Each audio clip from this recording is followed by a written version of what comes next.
Ako po si RJ Carloel po, 13 years old, nag-aaral po sa grade 4. Pangarap ko po maging pulis para po mahuli ko mga kriminal. Paglaki ko po, gusto ko pong maging pulis para po matulungan ko mga mahuli. Paglaki ko po, gusto ko pong maging pulis para po mahuli ko ang kriminal. Paglaki ko po, gusto ko pong maging Paglaki ko, gusto ko maging kriminal.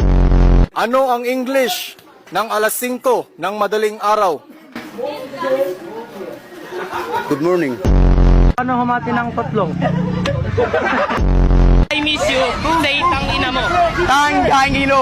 Tang Ina mo. mo. Yeah, that's the say I miss you. Tang ina mo. Kumusta? Excited ka na bang pumasok? Anong oras dapat nag-schedule mo? 9, So bakit nandito ka na ganyan kaaga? Anong oras ka pumunta dito? 6. 6 o'clock. So anong nararamdaman mo na mag-face-to-face classes na? Wala. Masaya ka ba? Opo. Okay, masaya na, parang hinalulungkot si ate.